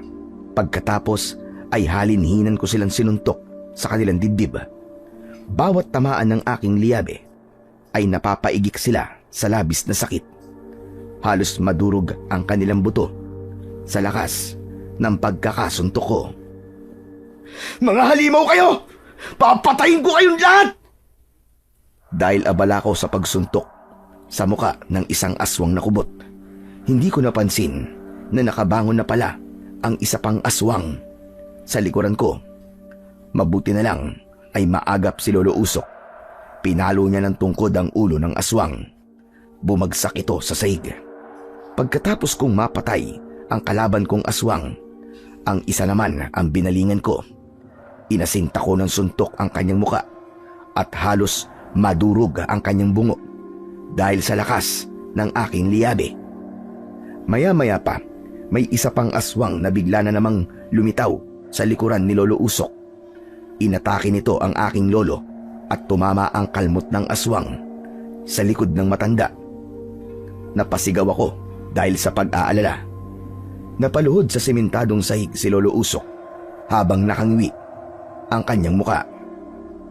Lolo, lumabang kayo! Mag-iingat po kayo! Kaya lang, napuluputan na ng buhok ng kubot ang katawan ni Lolo Usok. Tinamaan siya ng suntok ng aswang.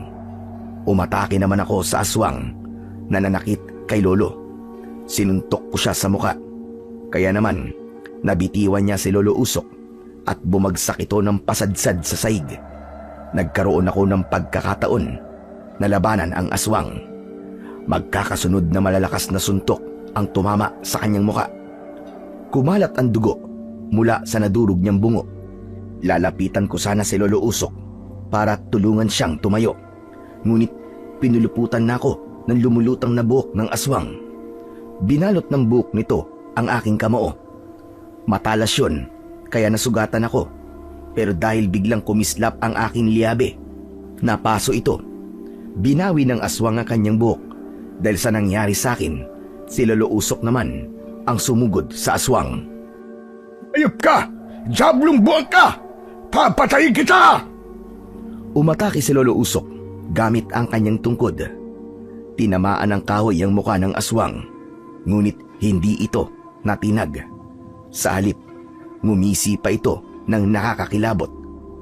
Pinilit kong bumangon para tulungan si Lolo Usok, pero sinakal na siya ng aswang at inihagis palabas ng mansyon.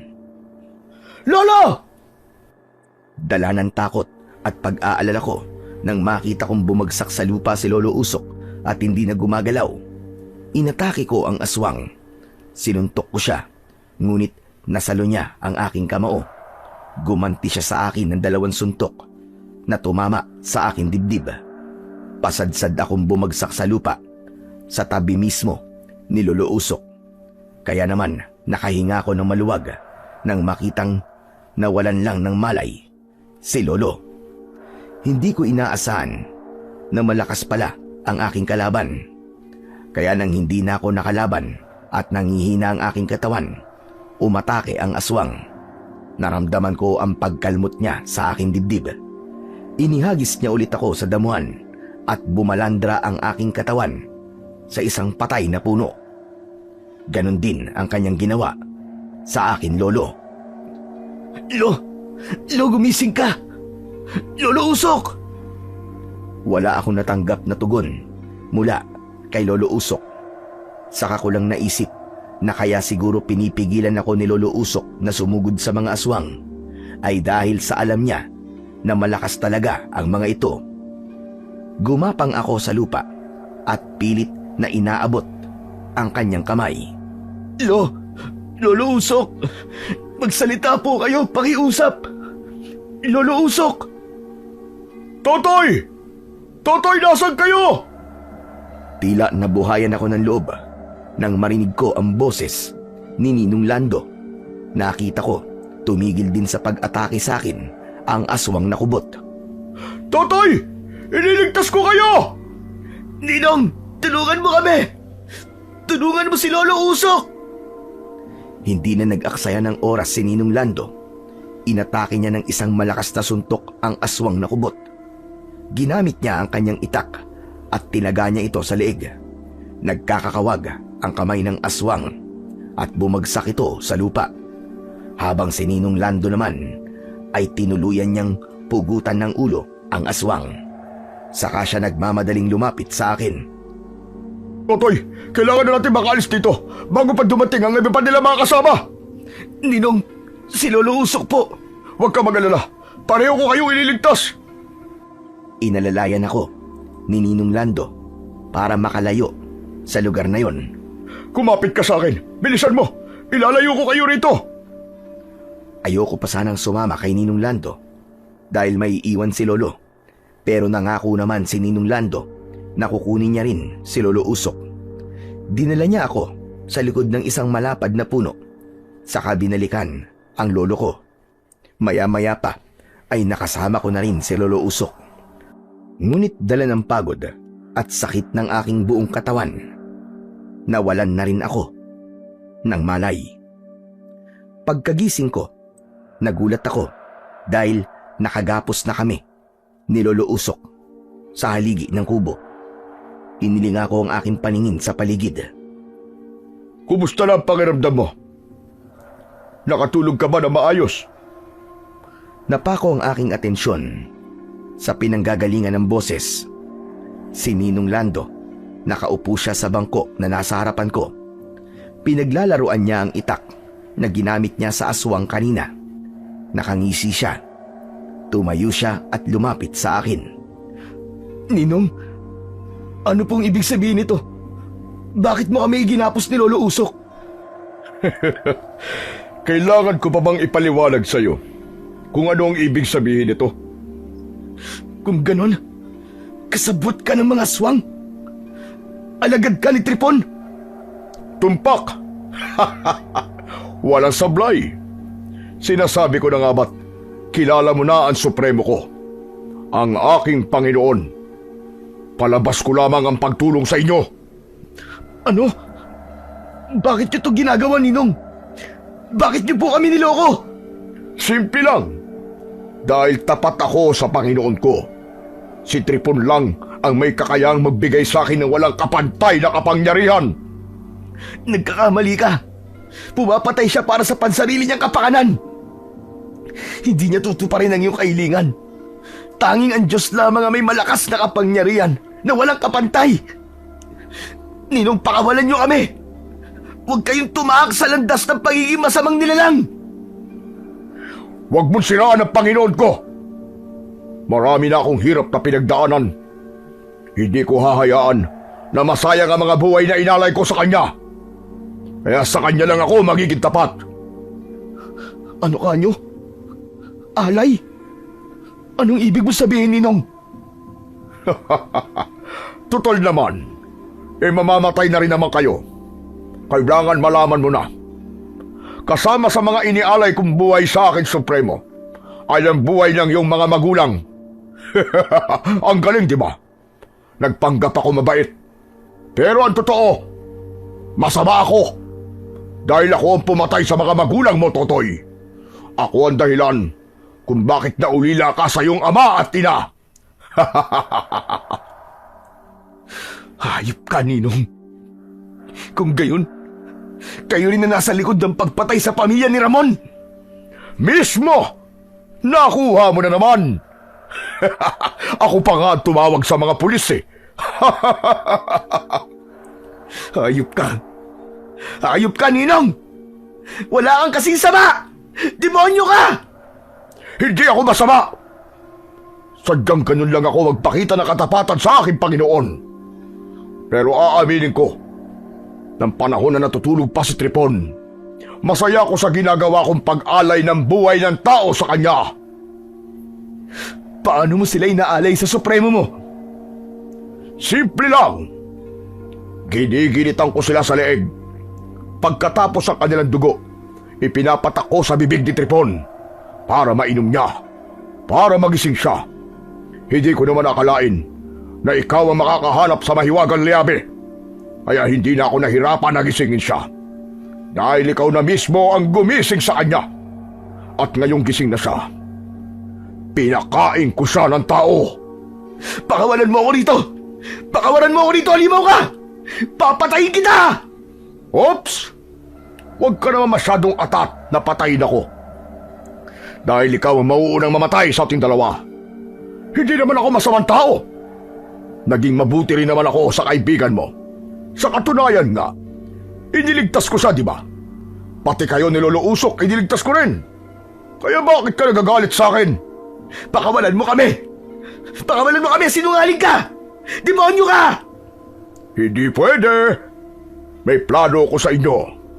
Sayang naman ang mga isinakripisyo kong buhay ng mga kasama ko para lamang mapaniwala kayo sa pagkukunwari ko. Tsaka, ganti ko na rin ito sa tatay mo dahil sinubukan niyang patayin ang supremo ko. Kaya humanda ka, Totoy. Dahil kayo naman dalawa ng lolo mo ang iaalay ko kay Panginoong Tripon.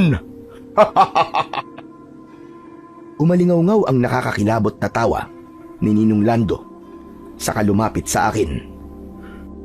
Pero bago ko kayo ibigay sa aking Panginoon, hubarin mo muna ang mahiwagang liabe na yan para naman magkaroon ako ng karagdagang kapangyarihan. At kapag nangyari yun, ako na mismo ang magiging supremo. Matagal ko nang hinahanap yan. Kaya nga namimili ako ng mga bakal dahil umaasa akong may makakakita niyan eh. Hindi kasi naging malinaw ang sinabi sa akin ng iyong ama kung saan niya ibinaon ang liabe na yan. Wala akong kaalam-alam na ikaw pala ang nakakuha niyan. Hayop ka! Hindi mo makukuha ang liabe na to sa akin! Dahil kay tatay to! Wala kang karapatang gumamit ito! Dahil kampon ka ng kadiliman! Demonyo ka! Pues, kasama mo na yan na ibabaon ko sa hukay. Para sa kaalaman mo, bilang na ang mga oras nyo. Wala akong pakialam at hindi ako natatakot. Tao ka lang din at iisa lang din ang buhay mo. Nang mga sandaling yon, kahit nararamdaman ko ang takot, hindi ako nagpahalata dahil gusto kong masira ang kanyang diskarte. Maya-maya pa ay tumayo si Ninong Lando. Sinuntok niya ako ng malakas sa muka kaya nabaling ang aking paningin sa dingding. Nagkasalubungan kami ng tingin ni Ramon na ng mga sandaling yon ay nakikinig na pala sa aming mga pinag-uusapan ni Ninong Lando. Hindi ako nagpahalata para hindi mapahamak ang kaibigan ko. Tinignan ko si Ninong Lando ng masama. Hanggang suntok lang ba ang kaya mo? Kapag nakawala ako dito, dila mo lang ang walang latay, tandaan mo yan. Ako mismo ang dudurog sa mukha mo at sa buto mo. Kasama ka mamamatay ng minamahal mong supremo, tandaan mo yan! Dala ng labis na galit ni Ninong Lando sa sinabi ko. Sunod-sunod ang tumamang suntok sa akin tagiliran at muka. Namilipit ako sa labis na sakit hanggang sa nagpanggap na rin ako na walang malay. Mahina ka naman palang nilalang. Sinubukan ni Ninong Lando na tanggalin ang suot kong liabe. Subalit napaso siya at napaatras. Dala ng kanyang pagkadismaya, lumabas siya ng kubo. Pagkalipas ng 5 minuto, pumasok naman si Ramon. Baka sa mukha niya ang pag-aalala. Tol! Tol, ayos ka lang ba? Tol, anong ginagawa mo rito? Hindi ka na dapat sumunod dito. Mapapahamak ka. Hindi, Tol. Hindi kita iiwan. Lalo pa ngayon na alam ko na ang buong katotohanan. Alam kong masama si Mang Lando. Siya ang nagbigay ng alay sa kanyang supremo para patayin ang pamilya ko. Teka, paano mong nalaman na siya ang nagbigay ng alay sa supremo? Narinig ko kayo mula sa umpisa. Nalaman ko na inialay niya ang pamilya ko sa kanyang supremo sa pamamagitan ng dugo ng manok. Nang iwan mo ko, napansin ko ang manok ni Mang Lando.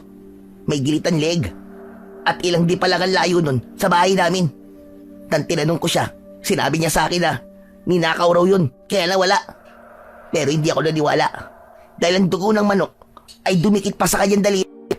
At yun ang nakita kong dugo sa katawan ng pamilya ko. Teka. Anong kaugnayan ng dugo ng manok sa alay? Kapag binuhusan ng dugo ng manok ang katawan ng alay, matatakam ang mga aswang sa katawan ng tao. Hindi niya mapipigilan ang kanyang sarili na hindi lapain ng alay. Si Mang Lando ang nag-aalaga sa mga aswang na kubot. Kaya lintik lang talaga ang walang ganti. May dala rin akong dugo ng manok na gagamitin ko para ako naman ang magbibigay ng alay sa halimaw na yon. Anong ibig mo sabihin, Ramon? Pinag-aralan ko ng lahat. Kapag naibuhos ko ang dugo ng manok sa katawan ni Mang Lando, kahit tapat siyang alipin, magagawa pa rin siyang lapain ng kanyang supremo. Sa makatuwid, si Tripon ang papatay sa kanya ang mismong Panginoon niya. Kaya ipaubaya mo sa akin ang pagpatay sa hayop na Manglando na yon. Nang maramdaman niya ang sakit na naranasan ng aking pamilya. Pagkasabi ni Ramon ay nakita ko sa kanyang mga mata ang galit. Kinalagan ako ng gapos ni Ramon at dinala namin si Lolo Usok papunta sa Kakauyan. Pansamantala kaming nagtago roon. Tol, maraming salamat sa pagkakaligtas mo sa amin, ha. At patawarin mo ko. Kundi dahil sa akin, hindi sana napahamak ang pamilya mo. Totoy, huwag mo sabihin yan. Pareho lamang tayo naging biktima. Ang kailangan natin ngayon, magtulungan laban sa mga aswang. Patayin ang Supremo na siyang naging punot dulo ng paghihirap natin. Maya-maya pa ay nagising na rin si Lolo Usok. Napabalikwa siya ng tayo nang makitang nasa ibang lugar kami.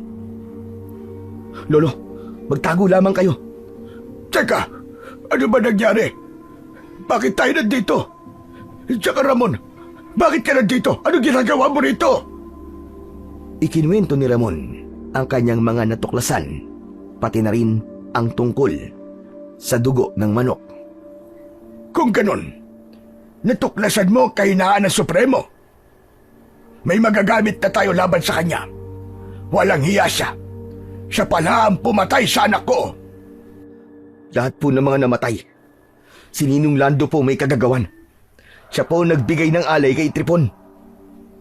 Hayop sa demonyo siya. Gawin niyo ang lahat para magtagumpay kayo sa plano niyo. Manalig kayo sa ating Panginoon. Tama po kayo. At ang kailangan po natin ay tamang pagpaplano kung paano natin maiisa ng mga kalaban. Kailangan muna natin na umalis dito. Halina po. Sumama na po muna kayo sa akin. Teka, saan ba tayo pupunta?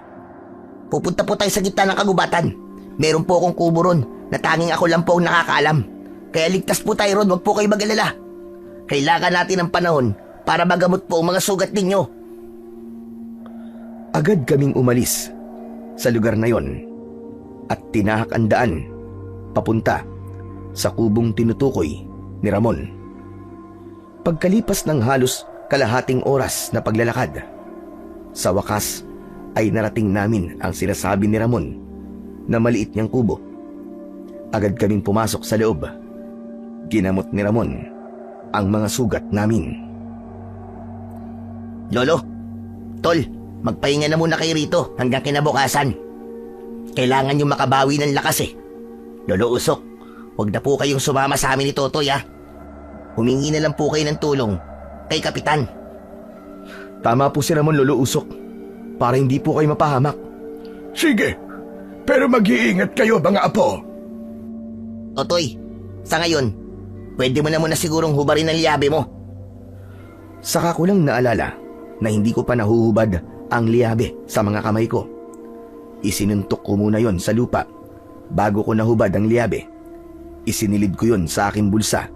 Saka namin ipinagpatuloy ang pagpaplano ng mga dapat naming gawin para puksain ng mga aswang, pati ang Supremo nila. Sa gabi tayo aatake, Totoy. Ako ang bahala kay Manglando at ikaw naman ang humarap sa Supremo nilang si Tripon.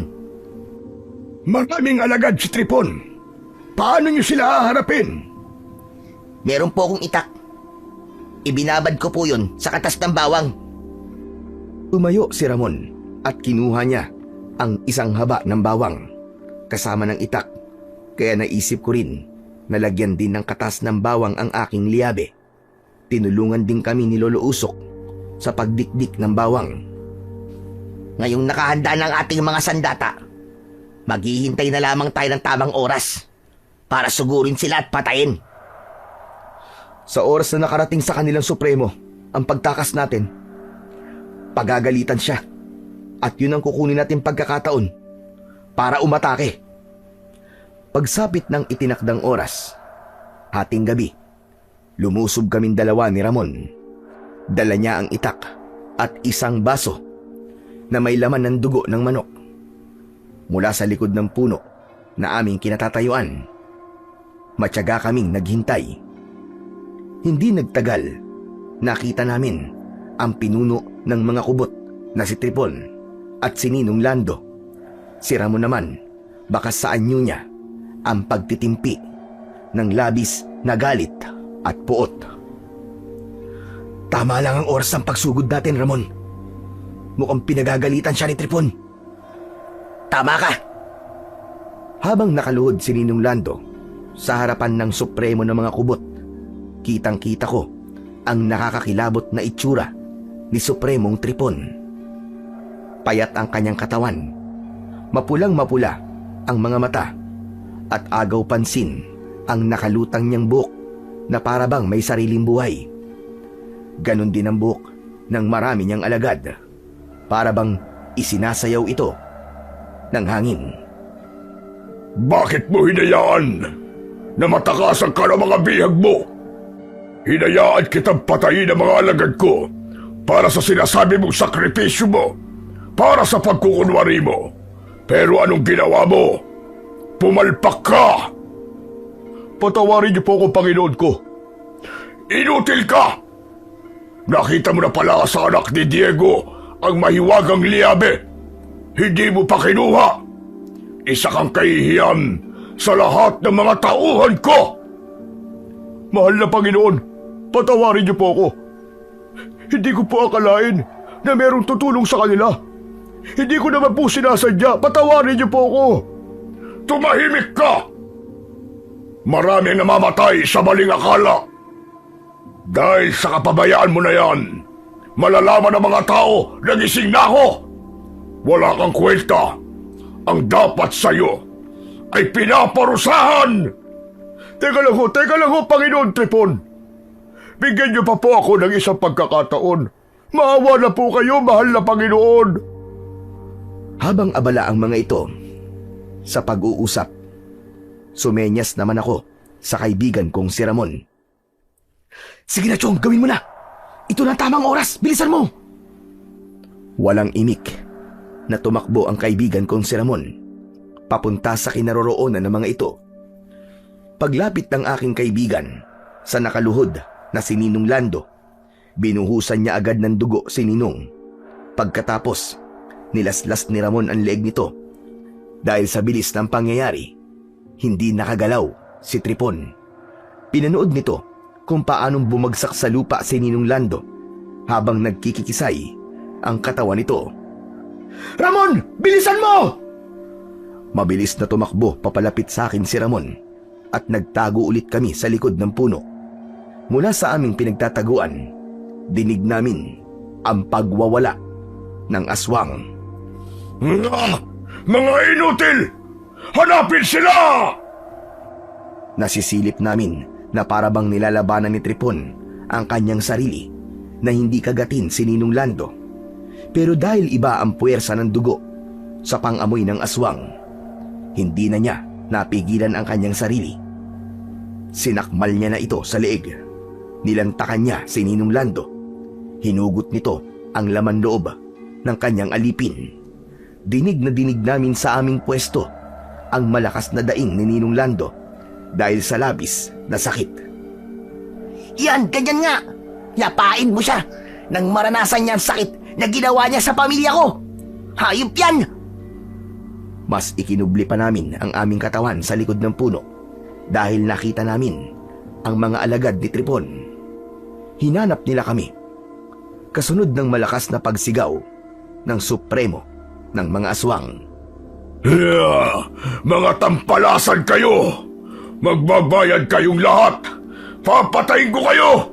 Wala akong ititirang buhay sa inyo! Habang sumisigaw, hindi naman niya kayang labanan ang tawag ng gutom. Ganon din ang kanyang mga alagad. Kaliwat kanan ang kanilang dampot sa nakalatag na katawan ni Ninong Lando. Hindi naman napigilan ni Ramon ang kanyang pag-iyak. Hayop ka! Sa wakas, nabigyan ko na ng hustisya nangyari sa pamilya ko. Kulang pa yan sa lahat ng buhay na kinuha ni Maglando. Tol, hindi pa tapos ang laban. Humanda ka na. Ito pa lang ang simula. Isinuot ko sa aking kamao ang dalawang liyabe. Habang ang kaibigan kong si Ramon, agad niyang inatake ang mga alagad ng Supremong si Tripon na naghahanap sa amin. 2 taga-agad sa liig ang ginawa ng kaibigan ko sa mga kalaban. Ako naman ang aatake sa'yo, Tripon! Mabilis ang aking takbo, pasugod sa kinaroroonan ng mga aswang. Sabay-sabay silang napatingin sa gawi ko. Sugurin niyo! Magsikilos kayo, mga inutil! Sabay-sabay na umatake papunta sa akin ang mga alagad na aswang para harapin ako. 3 kubot kagad ang umatake sa akin gamit ang kanilang buhay na buhok. Naiwasan ko ang pagtama ng mga yon sa katawan ko. Isa-isa ko silang pinabagsak gamit ang aking mahiwagang liyabe. Lahat ng mga umatake sa akin ay pinagsusuntok ko ng malakas sa muka. Hindi ko talaga sila tinigilan hanggat hindi nadudurog ang kanilang mga bungo. Nasaan na ngayon ang tapang nyo? Sige! Harapin nyo ako! Lalo ka na, Supremo! Hinahamon kita! Maglaban tayo! Huwag mo kong susubukan. Baka magaya ka lamang sa ama mo. Naduwag! Ginagamitan ako ng kakaibang orasyon. Pero ngayon nagising na ako. Hindi ko nahahayaan na magtagumpay ka! Kapag ako ang humatol sa'yo, hindi lang kita patutulugin, hayop ka! Dahil tutuluyan na kitang patayin! Sumugod ako kay Supremong Tripon. Naiwasan niya ang unang pag-atake ko ng malakas na suntok. Gumanti siya sa akin gamit ang hibla ng kanyang buhay na buhok. Pumulupot yun sa aking braso at leeg. Paikot hanggang sa aking buong katawan. Hindi talaga ako makagalaw. Hindi ako makakilos. Dahil kapag sinusubukan kong gumalaw, mas lalong humihigpit ang pagkakasakal sa aking katawan. Dahan-dahan na lumapit sa akin ang pinunong si Tripon. Masyado mo minaliit ang kakayahan ko, bata! Hayop ka! Traidor ka! Pakawalan mo ako dito! Maglaban tayo ng patas! Totoy! Lumaban ka, Chong! Hindi ako matulungan ni Ramon dahil abala rin siya sa pakikipaglaban sa mga alagad ni Supremong Tripon. Kaya inipon ko ang lahat ng aking lakas. Hayop kang demonyo ka! Hindi ako makakapayag na magtagumpay ka! Pinilit kong kumawala sa mga buhok ni Tripon. Iginilaw ko ang aking kamao at sinuntok ko ng paulit-ulit ang buhok ng Supremo. Parang biglang napasok si Tripon at nabitiwan niya ako. Bumagsak ako sa lupa. Nilapitan ko siya, ngunit inaatake pa rin niya ako gamit ang kanyang buhay na buhok. Kaya hinawakan ko yun at nasugatan ako sa kamay. Ngunit hindi ko yun ininda. Sa halip, malakas kong hinila ang kanyang buhok. Nahila ko si Tripon papalapit sa aking kinaroroonan hanggang sa sinulubong ko siya ng isang malakas at matulis na suntok. Tumama yon sa kanyang muka. Bumulwak ang dugo sa nasugat niyang kilay. Kaya naman, napasigaw siya sa labis na sakit. Hayop ka! Hayop ka! Pagbabayaran mo ito! Inatake niya ako ng kalmot, sipa at suntok na hindi naman tumama sa akin. Nang makahanap ako ng pagkakataon, sinuntok ko uli siya ng malakas. Subalit na iwasan niya yon. Gumanti siya sa akin ng suntok na tumama naman sa aking panga. Bumagsak ako sa lupa na medyo nahihilo. Agad niya akong inatake ng kalmot sa akin dibdib. Ramdam na ramdam ko talaga ang pagguwit nun sa akin dibdib. Ano? Lumaban ka, binata! Nasaan ang tapang mo? Laban ka! Sinuntok ako ni Tripon sa aking tagiliran. Ngunit gumanti rin ako ng suntok sa kanyang muka. Bumagsak siya sa lupa. Niluhuran ko siya sa tiyan. Magkakasunod na malalakas na suntok ang binayo ko sa kanyang dibdib. At dahil sa ginawa ko na yon, Nagkanda durug-durug ang kanyang mga buto. Nabasag din ang kanyang bungo. Nagkikikisay ang kanyang katawan. Pagkatapos, sumuka siya ng kulay itim na likido. Hindi pa ako nasiyahan. Binuhat ko siya, saka ibinalibag sa lupa. Tumigil lamang ako nang makita kong halos magkanda durug-durug na ang kanyang mga buto. Lumapit sa akin si Ramon. At dito niya na ginilitan ng leg si Tripon hanggang sa mapugutan ito ng ulo. Sa wakas, natapos na rin ang kasamaan niya. Matatahimik na rin ang baryo natin, Chong.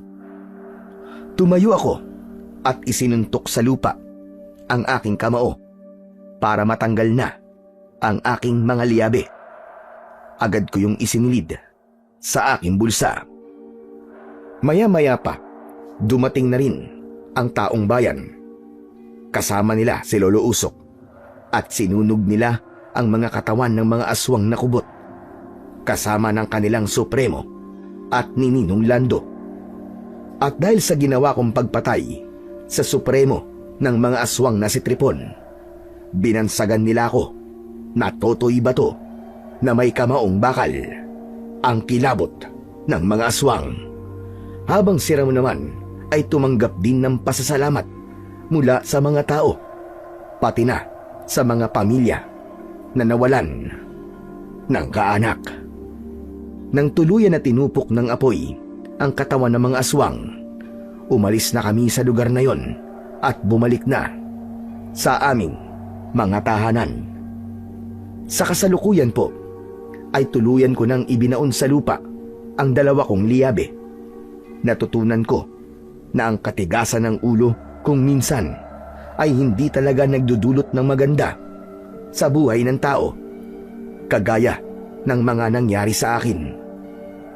Hanggang dito na lamang po ang aking istorya. Sana ay marami pong mga kwento ang ibahagi pa ng inyong YouTube channel. Maraming salamat po sa pakikinig. Pinakita ng kwentong ito na inyong napakinggan na ang katigasan ng ulo ay hindi magdudulot ng mabuti. Bagkus ito ay magdadala sa kapahamakan. Matutong makinig at mas pagtibayin ang pananampalataya sa Panginoong Diyos tungo sa kaligtasan. Sa gitna ng kaguluhan na nangyari dulot ng mga aswang na kubot sa kanilang baryo, nangibabaw pa rin at lumutang ang pagtutulungan, tunay na samahan at pagmamahalan.